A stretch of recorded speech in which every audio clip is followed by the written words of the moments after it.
Hello friends. आज मैं आपको एक्सप्लेन करने जा रही हूँ द स्विच इस लेसन को। चलिए स्टार्ट करते हैं। The switch. पहले चैप्टर स्टार्ट करने से पहले मैं थोड़ा सा इसके बारे में बैकग्राउंड इन्फॉर्मेशन दे देना चाहती हूँ कि ये जो लेसन है, ये एक नॉवेल है जो कि a tell of to Cities written by Charles Dickens. Charles Dickens का एक नॉवेल है, हिस्टोरिकल नॉवेल है। हिस्टोरिकल नॉवेल इसको बोलते हैं, हिस्ट्री के कोई टाइम के ऊपर बेस करके अगर कोई नॉवेल बनाया जाता है तो उसको हिस्टोरिकल नॉवेल बोलते हैं। और इस लेसन में ये जो नॉवेल के पहले हम लोग नॉवेल के बारे में बात कर लेते हैं। तो इस नॉवेल में जो हिस्ट्री का वो इम्पोर्टेंट टाइम को डिस्क्राइब किया गया है, उसको फ्रेंच रेवोल्यूशन, वो हिस्ट्री का वो बहुत इम्पोर्टेंट टाइम जो फ्रेंच रेवोल्यूशन का टाइम था, उसके बारे में ये स्टोरी का बैकड्रॉप वही है, बैकग्राउंड वही है स्टोरी का। तो इसमें ये होता है कि फ्रेंच रेवोल्यूशन हुआ था फ्रेंच के ही गवर्नमेंट एंड पीपल के लोगों के बीच में हुआ था। वहाँ का गवर्नमेंट पहले ऐसे सिलेक्ट किया जाता था जो कि पहले जो राजा बनते आ रहे थे, जो भी किंग एंड क्वीन बन के आ रहे थे, उनके ही बच्चे लोग ही बनेंगे।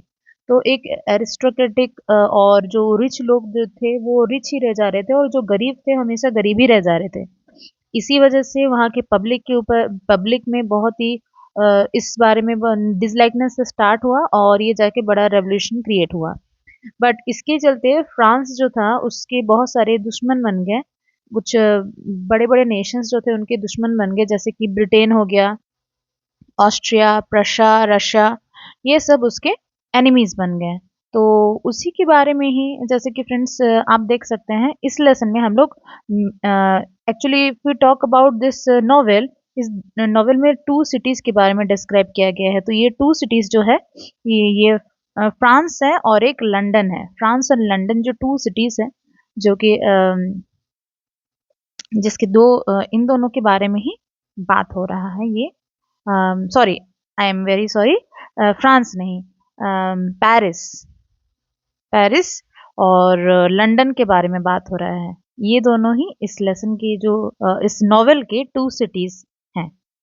तो इन्हीं दोनों सिटी के ऊपर ये नॉवेल का स्टोरी बेस्ड है, बिकॉज जो भी इंसिडेंट होता है ये दो सिटी में होता है, एक तो लंदन और एक तो पेरिस। चलिए फ्रेंड्स शुरू करते हैं ये लेसन को, जो कि ये ए टेल ऑफ टू सिटीज का एक छोटा सा एग्जर्प्ट है, एक छोटा सा एक्सट्रैक्ट बोलेंगे हम लोग इस लेसन में पढ़ने वाले हैं। A Tale of Two Cities by Charles Dickens is a famous historical novel set in London and Paris. Friends, you can see that London और Paris के ऊपर ये describe किया गया है। और against the backdrop of French Revolution, French Revolution के ये whole incident का background है। It is a tale of violence, injustice, as well as love and sacrifice.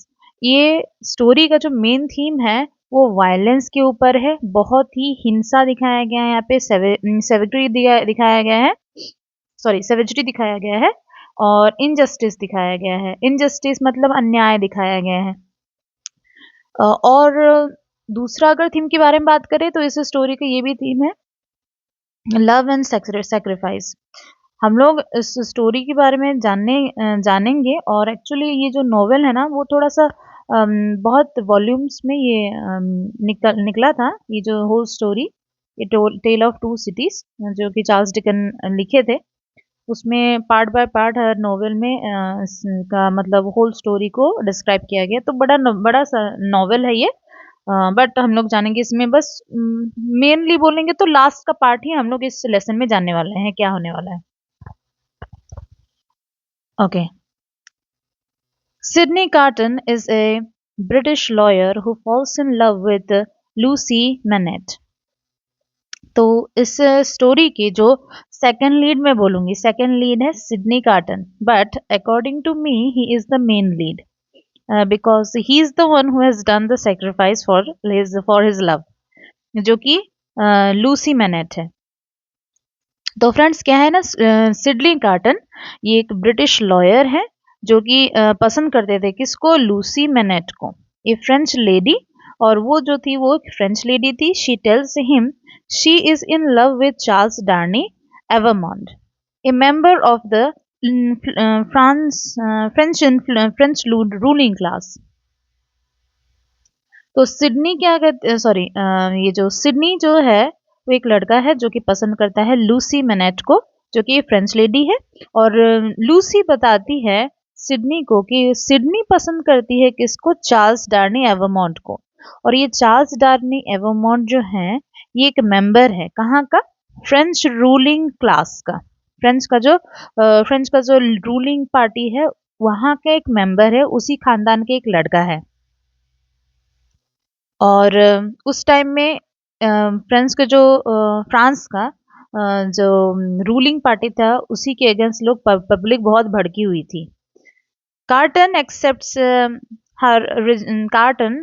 her rejection graciously and promises to do anything to help her and her loved ones if they are in ever in need. तो Sydney carton क्या करता है, वो accept करता है Lucy का जो rejection है होल हार्टेडली, ग्रेशियसली मतलब काइंडली, बहुत अच्छे तरीके से उसको एक्सेप्ट करता है कि ठीक है, होल हार्टेडली ठीक है, वो पसंद करती है किसी को तो कोई बात नहीं। But he also promises Lucy, कि वो ये भी प्रॉमिस करता है लूसी को कि लूसी को अगर कभी भी ज़रूरत पड़े और या फिर लूसी के कोई जानने मतलब उसके चाहने वाले की कोई भी कभी भी ज़रूरत पड़ेगा तो सिडनी कार्टन हमेशा उसका हेल्प करेगा, वो प्रॉमिस करता है। एज द रेवोल्यूशन अनफोल्ड्स, जैसे ही कि रेवोल्यूशन रिवील होता है, मतलब आगे कहानी बढ़ता है, एवर्मोंट जो है Charles Darnay Evremonde, who is innocent, is captured and order to be killed for crimes committed by his father and uncle. लेकिन जैसे ही कहानी स्टार्ट होता है फ्रेंड्स, हम लोग देखेंगे कि ये हमारा जो मेन लीड एक्चुअली इसमें चार्ल्स डार्नी एवर्मोंट ही है, बिकॉज उसी के इर्द गिर्द ये स्टोरी जो है वो घूमता रहता है। Main story a tell of to cities उसका भी और इसका भी। बट इस पोर्शन में द स्विच जो लेसन है इसके पोर्शन में I would say that Sydney carton जो कि लॉयर है वो हमारा हीरो है। तो यहाँ पे जो प्रोटैगनिस्ट हैं चार्ल्स डार्नी एवर्मोंट में बोलूंगी, एवर्मोंट को क्या हुआ है, उसको कैप्चर कर लिया गया है और उसको मारने का सजा सुनाया गया है। क्यों? क्योंकि जो क्राइम उसके फादर और उसके अंकल किए हैं उसी क्राइम का उसको सजा मिल रहा है। बट ये तो इनजस्टिस है, अन्याय है कि जो इंसान जो गलत काम किए भाई उसको सजा दो। क्यों? उसके पापा का अंकल का किया हुआ सजा, वो तो ऑलरेडी उनको वो मर गए हैं। उसके जो एवर्मोंट के जो फादर और uncle they are already dead, वो मर चुके हैं। बट फिर भी उसका जो गलती का सजा अभी उनके बेटे को भी मिल रहा है। Carton finds a man who is able to go freely in and out of the prison where Dani is being held and makes plans to switch places with Dani and get him and his family out of France. But अभी क्या होता है, जो Sydney carton है जो lawyer है वो क्या करता है, अभी उसके ऊपर वो सोचने लगता है कि मुझे क्योंकि वो प्रॉमिस किया था कि लूसी के कोई भी लव्ड वंस अगर कभी भी मुश्किल में होंगे तो हेल्प करेगा वो, तो रेडी हो जाता है सेक्रीफाइस करने के लिए। और वो जो है सिडनी और चार्ल्स ये दोनों काफी हद तक एक जैसे दिखते हैं। तो वो सोचता है कि मेरे मतलब उसका एक तो जान पहचान का आदमी रहता है जेल में, प्रिजन में, और जो कि डार्नी को अच्छे से वहां से निकाल सकता है। और वो दोनों काफी हद तक एक जैसे दिखते हैं, तो वो सोचता है कि मैं उसके जगह चले जाता हूँ और उसको निकाल लेता हूँ। और उसका मेन प्लान है ये रहता है कि उसके जो डार्नी और उसके जो फैमिली है वो सबको बाहर निकाल देगा, फ्रांस से बाहर निकाल देगा, जैसे तैसे उनको लंदन पहुंचा देगा। ये रहता है उसका प्लान। तो ये है हमारा जो बैकग्राउंड स्टोरी है स्विच का, द स्विच का जो बैकग्राउंड स्टोरी है, because that's why it is written in italics में इसलिए लिखा हुआ है थोड़ा सा इटैलिक्स। हाँ, ओके। अभी आता है हमारा main text. The hours went on as he walked to and fro, and the clock struck the number he would never hear again.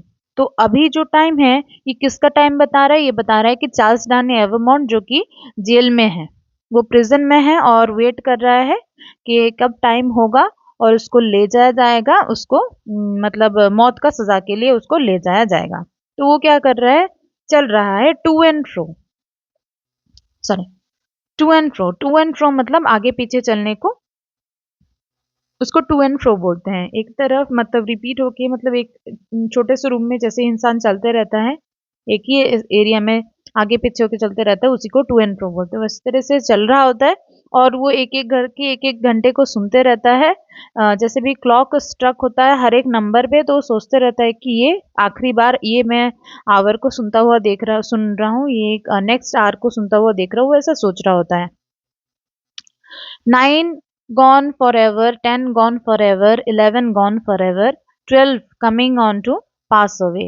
तो वो ऐसे करके 9 गिनता है, 10 गिनता है, 11 और 12 जो कि coming on to pass away, मतलब 12 भी है जो वो खत्म होने वाला है। तो यही सोचता रहता है Darnay. Darnay walked up and down softly repeating the names of his loved ones to himself, praying for himself and for them. और इसी तरीके से दानी चलते रहता है और वो हल्के हल्के से बहुत ही लाइट वॉइस में रिपीट करता रहता है उन सब का नाम जिनको वो पसंद करता है, और उसके फैमिली मेंबर और खुद का नाम। और ये प्रे करता है, उनके बारे में प्रे करते रहता है। उसके बाद वो सोचता है कि 12 गॉन फॉर एवर, उसके बाद वो बोलता है कि 12 भी चला गया। He had been told that the final hour was 3, and he knew he would be summoned sometime earlier, since the tumbrils jolted heavily and slowly through the street. He had therefore resolved to keep 2 in his mind as the hour, and to strengthen himself meanwhile, so that he might be able, after that time, to strengthen others। तो वो बोलता है कि उसको time कहा गया है, final time कहा गया है कितने बजे का, उसको कहा गया है कि 3 बजे। 3 बजे उसको ले जाया जाएगा और उसको मतलब उसको जो मानने का जो टाइम है वो एक्चुअल टाइम 3 दिया गया है। तो वो सोचता है कि कभी भी मुझे समन किया जा सकता है। समन मतलब ऑफिशियली किसी को बुलाया जाना को, कॉल करना को, officially if is being called तो उसको समन बोलेंगे। तो वो सोचता है कि मुझे कभी भी ही वुड बी समन्ड, मतलब उसको बुलाया जा सकता है सम टाइम अर्लियर। 3 बजे तो नहीं बुलाएंगे, 3 बजे अगर टाइम है एग्जैक्टली मानने का तो उससे कुछ टाइम पहले ही बुलाएंगे। Since the tumbril jolted heavily and slowly, since tumbril जो होता है, टम्ब्रेल एक तो कार्ट होता है, एक ऐसा कार्ट, ठेला जिसको बोलते हैं, जिसमें कि प्रिजनर लोगों को ले जाया जाता है एग्जीक्यूशन के प्लेस में। एग्जीक्यूशन मतलब मारने वाला प्लेस में ले जाया जाता है, उसको टम्ब्रेल बोलते हैं। जो कि जॉल्टेड हो रहा था, जॉल्टेड हेविली मतलब वो पुश्ड हो रहा था काफी जोर साउंड से। And slowly through the street, और उसी से ही रास्ते से, मतलब पतले वाले गली से वो जा रहा था, वो टम्ब्रेल का जो कार्ट है। और he had therefore resolved to keep 2 in his mind as the hour। तो इसलिए वो डिसाइड कर लेता है, रिजॉल्व मतलब डिसाइड करना, वो डिसाइड कर लेता है कि मेरा जो टाइम है लाइफ के खत्म होने का वो 2 को पकड़ के चलते हैं, क्योंकि 2 में तो मेरे को ले जाएंगे और एग्जीक्यूशन जो होगा, मारने वाला जो काम होगा वो 3 बजे होगा। तो वो अपने माइंड में 2 को ही टाइम रख के चलता है। एंड टू स्ट्रेंथन, स्ट्रेंथन मतलब encourage, strengthen himself meanwhile, so that he might be able, after that time, to strengthen other। वो अपने आप को क्या सोचता है, अपने आप को मतलब थोड़ा सा एनकरेज करता है। इन द मीन टाइम में, उस टाइम में वो अपने आप को थोड़ा एनकरेज कर लेगा। After that time so strengthen other, तो इसी से क्या होगा, दूसरे भी थोड़ा सा मजबूत हो जाएंगे। Walking regularly to and fro, with his arms folded on his breast, he heard one with stuck away from him without surprise. The hour had passed like most other hours. Devoutly thankful to heaven for his recovered self-possession, he thought, "There is but another now, and turned to walk again. जैसे कि वो चलते रहता है room में, to and fro again, वही इधर उधर से चलते रहता है और अपने आर्म्स को अपने ब्रेस्ट के साथ, ब्रेस्ट मतलब यहाँ पे चेस्ट के साथ लगा के वो चलते रहता है रूम में। और तभी क्या होता है, one stuck away from him, मतलब एक जो भी है, एक भी बच जाता है घड़ी में। और अभी उसके पास कितना टाइम रह गया है, 2 बजे का, क्योंकि उसको पता है 2 बजे तो मेरे को ले जाएंगे। विदाउट सरप्राइज, बिना कोई उसको सरप्राइज दिए एक भी बच जाता है। And the hours had pass like the most hours, और एक उसी तरीके से बच जाता है जिस तरीके से बाकी आर्स चले गए हैं, उस तरीके से 1 बजे का भी टाइम चले जाता है। डिवाउटली थैंकफुल, यहाँ पे जो वर्ड है डिवाउटली, उसका मतलब है रिलीजियसली। वो अभी थोड़ा सा रिलीजियस हो जा रहा है, उसको लग रहा है मेरा टाइम नजदीक है तो भगवान का नाम लेते हैं। तो भगवान मतलब रिलीजियस तरीके से, स्पिरिचुअली वो क्या होता है, थैंकफुल होता है, शुक्रिया अदा करता है किसका, हेवन मतलब स्वर्ग का, फॉर हिज रिकवरी। स्वर्ग यहाँ पे, हेवन यहाँ पे सिर्फ स्वर्ग को नहीं रेफर कर रहे हैं, यहाँ पे भगवान को रेफर किया जा रहा है। तो भगवान का वो शुक्रिया अदा करता है फॉर हिज रिकवरी। रिकवर होता है, क्या रिकवर होता है उसका, self possession. Self possession is the state of being, नीचे मीनिंग दिया गया, the state of being calm, confident in control of one's feeling और कंपोजर। तो वो अपने आप को सेल्फ कंट्रोल भगवान उसको करे हैं उस टाइम पे, उसके लिए वो भगवान को थैंकफुल करता है। वो सोचता है but there is but another now, अभी अनदर आर बचा है बस उसके पास। And turn to walk again, और उसके बाद यही सोच के वो फिर से चलने लगता है। He stopped, he heard footsteps in the stone passage outside the door. उसके बाद वो अचानक से रुक जाता है, वो सुनता है कि पैसेज से, पैसेज मतलब गली से, वो जिस सेल में है, जिस रूम में वो रखा गया है, उस सेल के बाहर में एक गली से वो पैर के चलने का आवाज सुनता है, ठीक उसके दरवाजे के बाहर। The key was put in the lock, वो ये भी नोटिस करता है कि कोई चाबी उसके लॉक में डाला, और एंड टर्न, और उसको घुमाया। इतना क्लियर वो आवाज सब सुन रहा होता है उसके रूम के बाहर। The door was quickly opened and closed, and there stood before him, face to face, quite intent upon him, with the light of a smile on his feature, a warning finger on his lips, Sydney Carton। जैसे ही वो चाबी कोई डालता है lock में और उसको घुमाता है, सडनली क्या होता है, दरवाजा खुलता है और बंद भी हो जाता है, और अचानक से उसके सामने कौन खड़ा हुआ उसको मिलता है, उसको मिलता है सिडनी कार्टन। सिडनी कार्टन और चार्ल्स डार्नी, ये दोनों एक ही विमेन को पसंद करते हैं, तो एक सेंस में ये है दोनों कंपेटिटर्स हैं एक दूसरे के। और एक है मेल लीड, एक है second lead, I would say.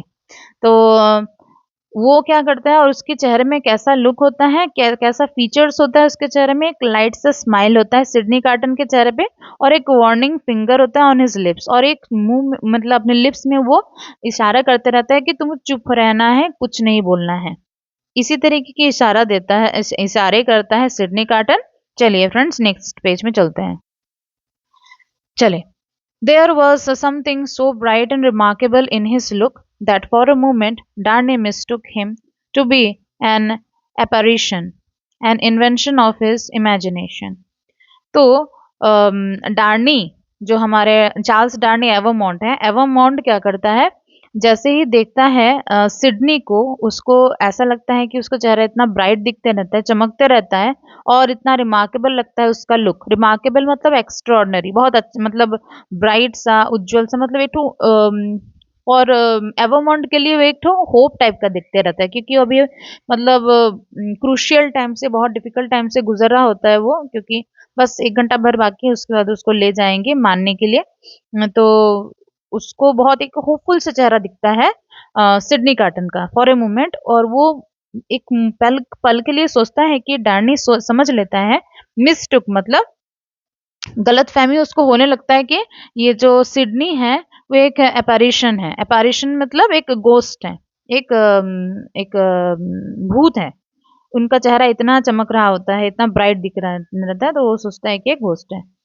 Okay, an invention of his imagination may be, और वो सोचता है कि मेरा जो इमेजिनेशन है, इसी से ही मैं कुछ इन्वेंशन कर दे रहा हूँ, कुछ क्रिएट कर दे रहा हूँ, कि ये जो है ये सिडनी कार्टर नहीं है, कोई भूत है। But he spoke and it was cottons voice. लेकिन वो इंसान जो है वो बोलने लगता है और वो डार्नी समझ जाता है, डार्नी एवरमॉन्ट समझ जाता है कि ये कार्टन का ही तो वॉइस है। He took Darnay's hand and it was Carton's real grasp. Carton क्या करता, सिडनी कार्टन क्या करता है, डार्नी का हाथ को अपने हाथ में पकड़ता है और डार्नी फील करता है कि कार्टन एक्चुअली में रियल में ग्रास्प किए हैं। ग्रास्प मतलब होल्ड। तो वो फील करता है कि कार्टन तो सच में मुझे पकड़ रहा है, ये कोई भूत नहीं है। Of all the people upon earth you least expect to see me said Carton. Carton उसका हाथ अपने हाथ में लेके डार्नी का हाथ अपने हाथ में लेके बोलता है कि मुझे पता है कि इन पूरे दुनिया में तुम ये बिल्कुल एक्सपेक्ट ही नहीं किए होगे। लीस्ट एक्सपेक्ट मतलब बिल्कुल भी उम्मीद नहीं है कि तुम मुझे उम्मीद तो नहीं की होगी मैं अभी इस मोमेंट में तुमसे मिलने आया हूँगा। I could not believe it to be you. I can scarcely believe it now.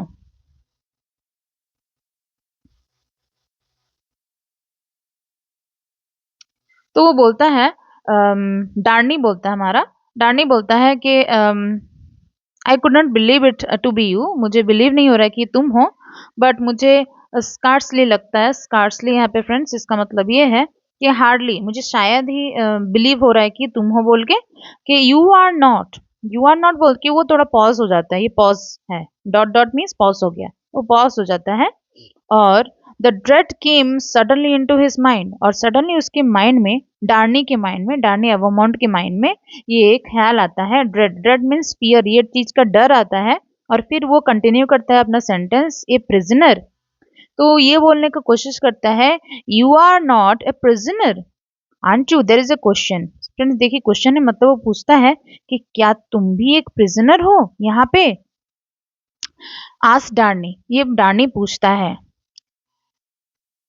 Sydney reply करता है no, I am known to one of the keepers here and because of it I stand before you. Then Sydney बोलता है कि नहीं, ये बात नहीं है कि मैं एक प्रिजनर हूँ, लेकिन मैं यहाँ पे एक कीपर को जानता हूँ। कीपर मतलब जो केयरटेकर है उसको जानता हूँ यहाँ पे, और वही इस मुझे मदद किया है ताकि मैं तुम्हारे सामने अभी यहाँ पे खड़ा हूँ। I came from your wife dear Darnay, I bring you a request from her.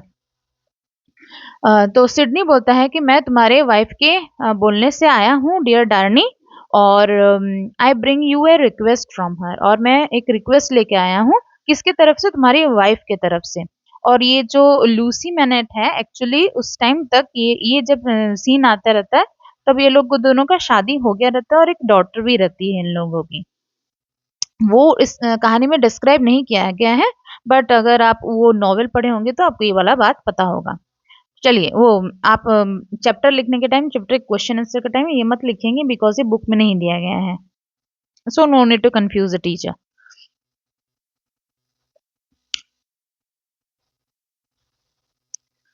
तो एवरमॉन्ट पूछता है व्हाट इज इट, तो वो क्या है वो request. A strong appeal address to you in the voice so dear to you. तो उसके बाद सिडनी हमारा बोलता है, सिडनी बोलता है कि एक स्ट्रॉन्ग अपील है, एक स्ट्रॉन्ग अपील मतलब रिक्वेस्ट है, एड्रेस टू यू तुम्हारे लिए रखा गया है, स्ट्रॉन्ग अपील एक रिक्वेस्ट रखा गया है, एक ऐसे इंसान रखा है जो कि सो डियर टू, जिसका जो वॉइस है जो कि तुम्हारे लिए बहुत प्यारा है, that you will remember, और that you will remember, और वो एक ऐसा इंसान है जो कि जिसको कि तुम अच्छे से जानते हो। that means you wanted to say कि उसकी वाइफ ने उसके लिए एक अपील रखा है। you have no time to ask me why I bring it। तो सिडनी बोलता है, सिडनी कार्टन हमारा बोलता है डार्नी को कि तुमको वो इस सब अभी जानने का वक्त नहीं है कि why I bring it here, कि मैं ही ये मैसेज क्यों लेके आया हूँ, व्हाट इट मीन्स, और व्हाट इट मीन्स, और ये मैसेज का मतलब क्या है ये भी तुम्हारे को जानने का भी बिल्कुल टाइम नहीं है, नो टाइम है ना, टाइम नहीं है तुम्हारे पास। I have no time to tell you, और मेरे पास भी टाइम नहीं है तुमको ये सब बताने के लिए। You must comply with it, comply with it that means तुमको मेरे साथ कोऑपरेट करना पड़ेगा अभी। क्योंकि मुझे ये सब डिटेल्स बताने का टाइम नहीं है। Carton, pressing forward, had already, with the speed of lightning, set Darnay down in a chair in a cell and stood over him barefoot. Then उसके बाद कार्टन क्या करता है, कार्टन आगे बढ़ रहा होता है, सिडनी कार्टन आगे बढ़ रहा होता है, प्रेसिंग फॉरवर्ड आगे बढ़ रहा होता है, had already with the speed of lightning, और काफी तेजी से वो क्या करता है, डार्नी की तरफ बढ़ता है और डार्नी को बैठा देता है चेयर में। और वो चेयर कहाँ पे रहता है, आप देख सकते हैं फ्रेंड्स, ये है चेयर और ये है डार्नी, ये है डार्नी, ये है सिडनी। तो वो क्या करता है, सिडनी क्या करता है, डार्नी को वो चेयर में बैठा देता है, और जो कि वो सेल में है, और यहाँ पे सेल जो है छोटा सा रूम को कहा जाता है जो कि प्रिजन में होता है। और सिडनी कार्टन वो खाली पैर में खड़ा रहता है और वो बोलता है, put this boots of mine, put your hands in them to them, put your will to them quickly. तो वो ये बोलने का कोशिश कर रहा है कि डार्नी, तुमको मेरा जो यहाँ पे मेरे जो बूट्स हैं उसको तुम पहन लो, और put your hands in them, put your hands in them, put your will in them, that means मैं मतलब अब तुम्हारा हाथ से तुम काम करो और तुम्हारा विल, तुम्हारा जो भी मन है उसको लगा कि मैं जो भी तुमको बोल रहा हूँ वो काम करो और क्विकली करो। Carton, there is no escaping from this place. It never can be done. You will only die with me. It is a madness. तो ये सुनने के बाद वो कार्टन, जो एवरमॉन्ट है, चार्ल्स डार्नी एवरमॉन्ट, वो बोलता है, सिडनी कार्टन का इतना हड़बड़ाना देख के वो बोलता है कि कार्टन, इतना मतलब तुमको इतना मेहनत करने का कोई जरूरत नहीं है, क्योंकि हम लोग इस जगह से एस्केप नहीं कर सकते हैं।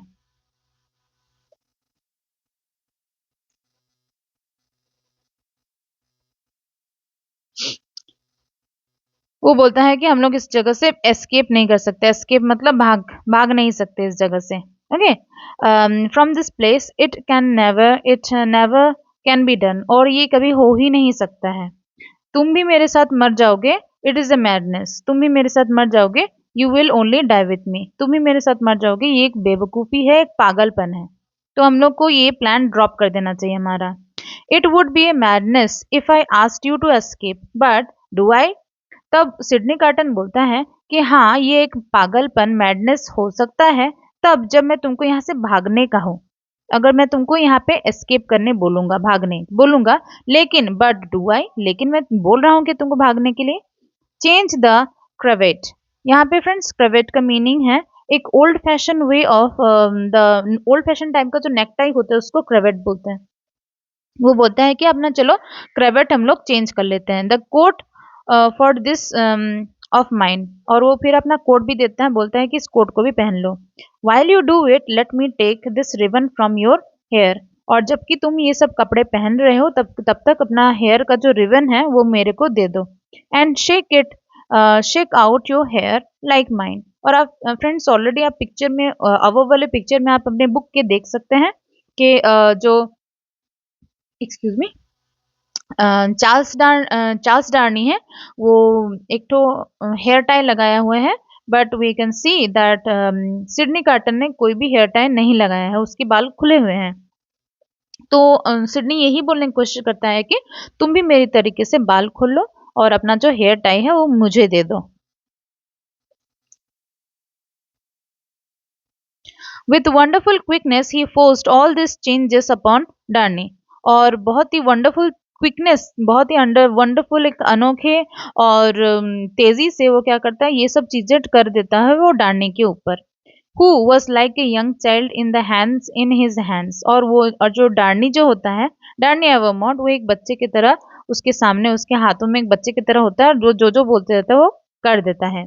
Dear Carton, it is a madness, it can not be accomplished, it can never be done. तो वो बोलता है कि कार्टन, सिडनी कार्टन, ये एक बहुत ही बेवकूफ़ी और पागल भरा काम है, और ये कभी भी अकम्प्लिश किया नहीं जा सकता, ये कभी भी अकम्प्लिश मतलब पूरा नहीं किया जा सकता, ये चीज, ये कभी it never can be done, ये हो ही नहीं सकता, ऐसा चीज है। It has been attempted, it has been attempted मतलब इस तरीके का हम लोग ट्राई कर चुके थे, अटेम्प्ट कर चुके थे एंड हैज ऑलवेज फेल्ड, लेकिन वो जो हमारा अटेम्प्ट था, हमारा जो प्रयास था, वो हमेशा फेल हो गया है। I implore you not to add your death to the bitterness of mind. तो वो बोलता है कि आई इम्प्लोर, इम्प्लोर मतलब बैग में रिक्वेस्ट करता हूँ, बैग करता हूँ तुम्हारे सामने कि तुम मेरे इस जो बिटरनेस ऑफ माइंड, मतलब मैं तो ऑलरेडी मरने वाला हूँ, उसमें से तुम भी अपने मौत को न्योता मत दे दो। चलिए फ्रेंड्स नेक्स्ट पेज में चलते। Do I ask you my dear Darnay to walk out of the door? There are pen and ink and paper on this table. Is your hand steady enough to write? तब उसके बाद Sydney carton जो है वो बोलता है कि लेकिन डार्नी तुमको घबराने का कोई ज़रूरत नहीं है, मैं तुमको नहीं बोल रहा हूँ कि डोर से बाहर चले जाओ, तुमको मैं कुछ काम करने के लिए बोल रहा हूँ, बस वो काम तुम कर दो।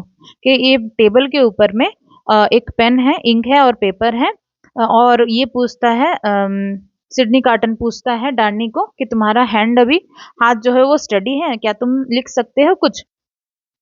मतलब क्योंकि वो एक ऐसे टाइम में है कि क्योंकि उसका भी मतलब उसका भी जान जाने वाला है, उसका एग्जीक्यूशन होने वाला है थोड़ी देर में, तो वो एक ऐसे स्टेट में है कि लिख नहीं पाएगा वो इंसान। लेकिन वो पूछता है, सिडनी पूछता है डार्नी को कि तुम्हारा हाथ अभी स्टडी है कि तुम लिख पाओगे? It was when you came in. तो डार्नी रिप्लाई करता है डार्नी डार्नी रिप्लाई करता है कि हाँ, लेकिन जिस टाइम में तुम आए थे उस टाइम में मेरा हाथ स्टडी था। Steady it again and write what I shall dictate, quick friend quick.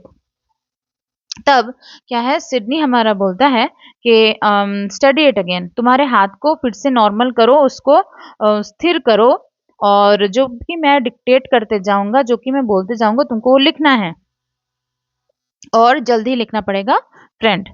Pressing his hands to his bewildered head, Darny sat down on the table at the table. तो डार्नी क्या करता है, वो टेबल के पास में जो चेयर रखा होता है वहां पे बैठ जाता है और अपने हाथ को bewildered तरीके से, bewildered मतलब कंफ्यूज तरीके से अपने सर में लगाते रहता है अपने हाथ को, क्योंकि परेशान होता है। जब इंसान परेशान होता है तो वो क्या करता है, समय से सर पकड़ लेता है ना, तो उसी पोस्चर में वो बैठ जाता है टेबल के पास में। Carton with his right hand in his breast pocket stood just close beside him. और सिडनी क्या करता है, वो क्या करता है अपने सिडनी कार्टन क्या करता है अपने पॉकेट में, with his right hand in his breast pocket, उसके चेस्ट के ऊपर एक पॉकेट रहता है, उस पॉकेट में अपने राइट हैंड को डाले रहता है and stood close beside him, और वो खड़ा रहता है कहाँ पे, जहाँ पे डार्नी खड़ा हुआ है ठीक उसके पास में सिडनी भी खड़ा रहता है। और वो बोलता है, सिडनी बोलता है कि right exactly what I speak. उसके बाद to whom do I address it, तो वो डार्नी बोलता है कि लेकिन मैं इसको किसके लिए लिखूंगा। उसके बाद सिडनी बोलता है टू नो वन, किसी को भी मत लिखो। Carton said, carton still had his hand in his pocket, और ये बोलते ही सिडनी कार्टन का जो हाथ है, ये बोलते हैं कि किसी को तुमको ये नहीं लिखना है, बस तुम ऐसे जो मैं बोलते जा रहा हूँ उसको तुमको लिख लेना है। ये बोलते टाइम भी उसका जो हाथ है अपने पॉकेट में ही रहता है। उसके बाद जो डार्नी है वो पूछता है कि डू आई डेटेड, मैं इस लेटर के ऊपर में कोई डेट मेंशन करूं? तो सिडनी बोलता है नो, कोई उसका भी जरूरत नहीं है। डार्नी looked up at each question. Carton, standing over him with his hand in his pocket, looked down. डार्नी एक एक क्वेश्चन पूछता है जिस तरीके से, और वो क्या करता है, ऊपर तरफ देखता है और देखता है कि कार्टन ठीक उसके पास में ही खड़ा है, और उसका पॉकेट जो है उसके राइट साइड के पॉकेट में, उसका जो हाथ है उसके राइट साइड के पॉकेट में ही है। वो यही देखता है, जो कि नीचे तरफ देख रहा होता है डार्नी की तरफ। If you remember said carton dictating, उसके बाद कार्टन क्या करता है, वो डिक्टेट करने लगता है, और ये जो इफ यू रिमेंबर, ये जो सेंटेंस है उसको लेटर में लिखना है। वो बोलता है कि तुमको लिखना है ये sentence, if you remember the words that passed between us, ये भी पोर्शन जो है टिल यहाँ तक, ये भी लेटर का पोर्शन है जो कि कार्टन, सिडनी कार्टन डिक्टेट करता है डार्नी को। The words that passed between us, जो बात हम लोग किए हैं एक दूसरे से लॉन्ग अगो, बहुत दिनों पहले। यू विल रेडली अंडरस्टैंड, तुम उसको अच्छे से अभी अंडरस्टैंड करोगे। This when you see it, और वो बात को तुम अच्छे से अभी अंडरस्टैंड करोगे, अभी समझोगे जबकि तुम ये चीज को देखोगे। He was drawing his hand from his pocket, अभी उसके बाद ये बोलते ही जो सिडनी कार्टन है वो क्या करता है, अपना जो पॉकेट में से अपना हाथ को निकाल लेता है। तो हम लोग याद, आपको याद रहेगा, रहना चाहिए कि हम लोग पहले से ही डिस्कस किए हैं कि उसका हाथ कॉन्स्टेंटली उसके राइट साइड के पॉकेट में था, लेकिन अभी ये सेंटेंस उसको बोलते बोलते वो अपना हाथ जो है पॉकेट से निकाल लेता है। He stopped when Darnay looked up, और वो रुक जाता है वो हाथ को, और वो डिक्टेट करना भी रुक जाता है जबकि डार्नी उसके तरफ ऊपर तरफ देखता है। Have you written see it, Carton said, Carton बोलता है कि तुम सी इट, है ना, सी इट के उतना तक लिखे हो दो। वो पूछता है, कार्टन पूछता है, सिडनी कार्टन पूछता है डार्नी को, I have, is this a weapon in your hand. वो बोलता है, ये सेंटेंस है जो डार्नी बोलता है, डार्नी बोलता है कि हाँ मैं वहां तक लिखा तो हूँ, लेकिन तुम्हारे हाथ में जो है वो क्या एक वेपन है, एक हथियार तुम रखे हो क्या अपने पास में। तब सिडनी बोलता है, no I am not armed, I am not armed में मेरे पास कोई भी, आर्म्ड मतलब विथ वेपन, तो मेरे पास कोई भी वेपन नहीं है मेरे पास में। सिडनी बोलता है, what is in your hand. तो फिर डार्नी आस्क करता है उसको, डार्नी पूछता है सिडनी को कि लेकिन तुम्हारे हाथ में जो है वो क्या चीज है।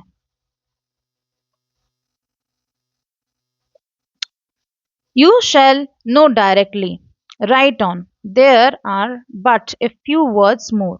तो सिडनी बोलता है कि तुम जान जाओगे, यू शैल नो डायरेक्टली, तुम डायरेक्टली ही जान जाओगे मेरे हाथ में क्या चीज है, बट अभी के लिए तुमको क्या करना है, राइट ऑन, तुमको लिखते रहना है।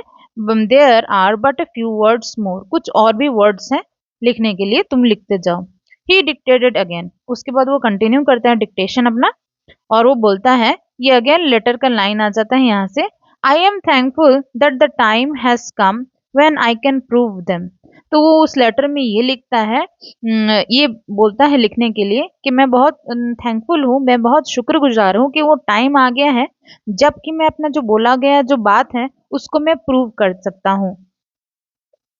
That I do not, that I do so is to, so is no cause for regret और ग्रीफ।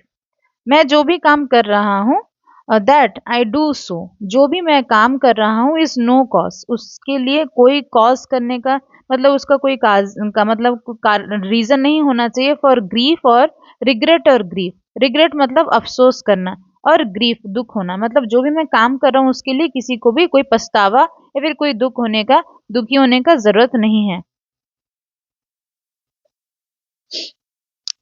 उसके लिए कोई दुखी होने का जरूरत नहीं है। As he said this word, as he said this word, his eyes fixed on Darny. जैसे ही कि वो ये सेंटेंस बोलता है, कौन, सिडनी कार्टन ये सेंटेंस बोलता है, his eyes fixed on Darny, उसका आंख जो है वो डार्नी के ऊपर आके रुक जाता है। His hands slowly and softly moved down close Darny's face, और ये बोलते ही वो अपने हाथ को, कौन, सिडनी कार्टन है ना जो बचाने के लिए आया था डार्नी को, उसका हाथ कहाँ पे जाता है, ठीक डार्नी के फेस के पास चला जाता है। The pen dropped from Darnay's fingers on the table, और डार्नी भी ये चीज नोटिस कर रहा था कहीं ना कहीं, क्योंकि वो एकदम फुल्ली कॉन्शियस रहता है कि ये जो सिडनी है अपने हाथ में कुछ रखा है मेरे चेहरे के पास ला रहा है। और सडनली क्या होता है, डार्नी के हाथ से उसका पेन गिर जाता है, और वो बोलता है, what vapour is that. Vapour friends, vapour का मतलब होता है स्प्रे। ये स्प्रे जो है वो क्या चीज का स्प्रे है, डार्नी पूछता है, ही आस्क्ड, वेपर, और ये जो सिडनी कार्टन है वो रिप्लाई करता है, वेपर, कोई तो वेपर नहीं है, I know of no such thing, मुझे नहीं पता तुम किस चीज के बारे में बात कर रहे हो। देर इज नथिंग हियर, यहाँ पे वैसा कुछ चीज है ही नहीं। Take up the pen and finish, hurry hurry, then वो बोलता है कि पेन को उठाओ और कंप्लीट करो जो मैं बोल रहा हूँ और जल्दी करो, क्विकली करो। The prisoner looked at carton with clouded eyes and an altered manner of breathing। उसके बाद कार्टन जो है सॉरी जो प्रिजनर है, प्रिजनर कौन है? डार्नी, डार्नी एवरमॉन्ट। डार्नी एवरमॉन्ट क्या करता है, देखता है कार्टन की तरफ with clouded eyes. Clouded eyes इसीलिए क्योंकि ये है कि एक्चुअली ये जो सिडनी कार्टन है वो एक वेपर, एक स्प्रे करता है ये की तरफ, डार्नी की तरफ, ताकि उसका थोड़ा सा वो सेंसलेस हो जाए, ताकि वो ये जो स्विच है अदला बदली वो कर पाए। क्योंकि अगर वो कॉन्शियस रहेगा तो जो डार्नी है वो ये करने नहीं देगा, क्योंकि उसके वजह से कोई इनोसेंट इंसान फंस जाए तो ये नहीं चाहेगा। तो इसीलिए वो क्या करते हैं, एक स्प्रे दे के उसको बेहोश करने का कोशिश करता है। तो ऑलरेडी कहीं ना कहीं वो स्मेल वो करा चुका है थोड़ा सा, जैसे कि वो अपने हाथ को वो जो कुछ बॉटल समथिंग है उसको ले आके स्प्रे किया, तो इसी से ही जान पाया डार्नी कि उसके कोई वेपर यूज कर रहा है, कोई स्प्रे यूज कर रहा है। तो वो पूछता है इसीलिए उसके एसेंस के लिए उसका जो आईज है वो क्लाउडेड हो गया रहता है। क्लाउडेड मतलब अनक्लियर वो देखने लगता है अभी। एन ऑल्टर्ड मैनर, ऑल्टर्ड मतलब चेंज्ड मैनर, एक चेंज्ड मैनर में वो अभी सांस ले रहता है डार्नी, क्योंकि उस जो स्प्रे का असर हुआ रहता है उसके ऊपर। Carton breathing, carton his hand again in his pocket, और कार्टन क्या करता है वो अपने फिर से हाथ अपना पॉकेट में डाल देता है। लुक्ड स्टडीली एट हिम, और वो देखने लगता है डार्नी के तरफ। ठीक है, मतलब वो कुछ स्प्रे जो है वो कर दिया रहता है, हरी हरी, और बोलता है जल्दी क्विकली लेटर को कंप्लीट करो। Darnay made an effort to collect him, Darnay क्या करते रखता है, अपने आप को कलेक्ट करने का एक एफर्ट करता है। एफर्ट मतलब प्रयास करता है, क्या चीज का? अपने आप को कलेक्ट करने का। कलेक्ट करने यहाँ पे संभालना को बोल रहे हैं, अपने आप को संभालने का कोशिश करता है, क्योंकि उसको एक फील हो रहा है कि उसको सेंस जा रहा है। Then he bent over the paper once more, अभी फिर से वो क्या करता है, पेपर की तरफ झुकता है। If it had been otherwise cottons had, if it had been otherwise, ये ना ये लेटर का सेंटेंस है फिर से, है ना, जो डिक्टेट करते रहता है कार्टन। और कार्टन बोलता है सिडनी कार्टन बोलता है कि इसको ऐसे लिखो कि if I had been otherwise, अगर ये कुछ दूसरे तरीके से भी होता तो Carton hand was at Darnay face again, और अभी फिर से कार्टन का जो सिडनी कार्टन का हाथ डार्नी के फेस में फिर से चला गया। He looked at the pen and saw it was a trailing off into intelligible signs।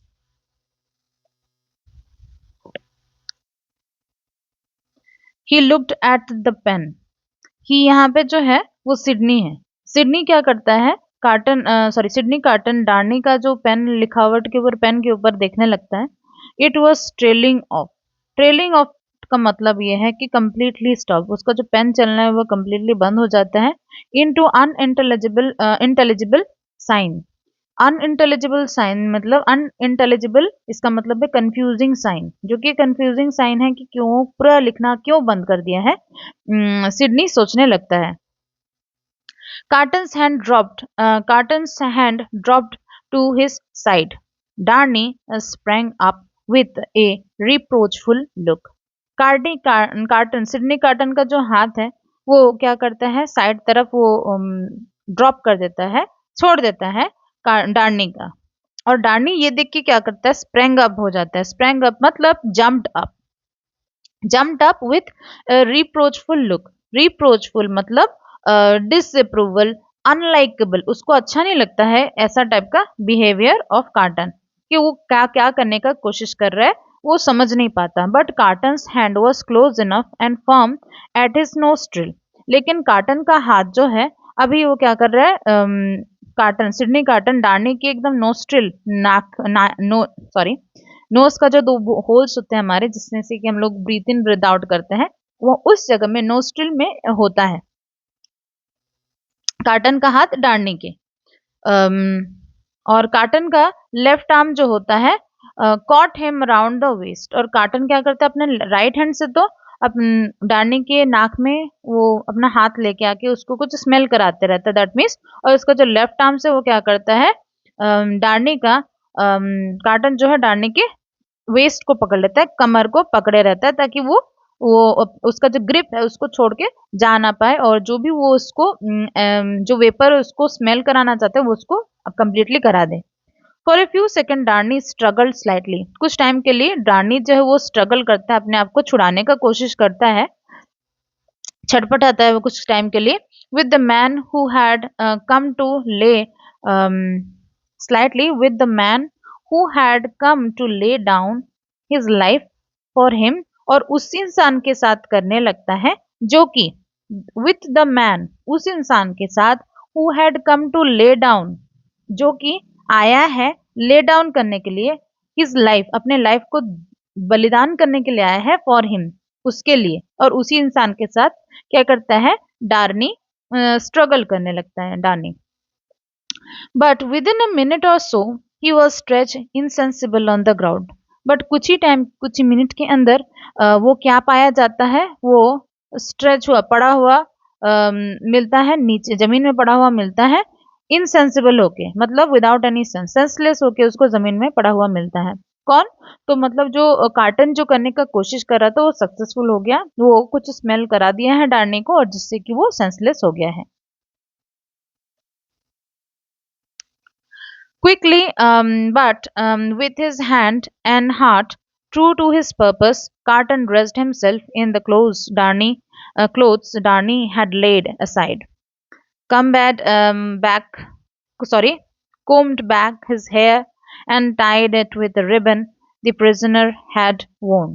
उसके बाद उसका जो पर्पस रहता है, कार्टन अपने पर्पस के साथ true to his heart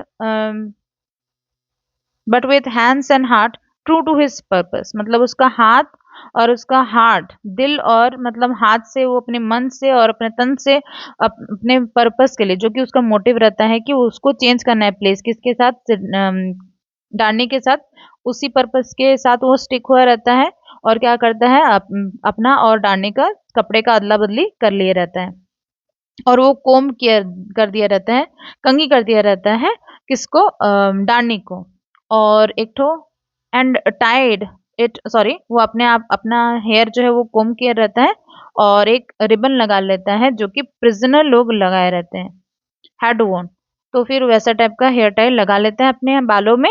he put the paper in his breast pocket, और वो पेपर को जो एक्सक्यूज मी तो डार्नी जिस पेपर में लिखते रहता है, जो कार्टन का डिक्टेट किया हुआ जो पेपर होता है, उस पेपर को लेके किसके ब्रेस्ट पॉकेट में रख देता है, वो डार्नी का ही लिखा हुआ लेटर को डार्नी के पॉकेट के ब्रेस्ट पॉकेट में रख देता है। Then he seated himself at the table, और वो टेबल के पास में जो चेयर है उसमें वो खुद बैठ जाता है, resting his forehead in his hand and called, और अपने आप इस पिक्चर में देख सकते हैं फ्रेंड्स, जो जो नीचे वाला अगर पास अगर बुक है तो आप बुक में देख सकते हैं, ठीक इस सेंटेंस के नीचे मैं जो पोर्शन में आपका आऊंगी मैं आपको दिखा दूंगी। तो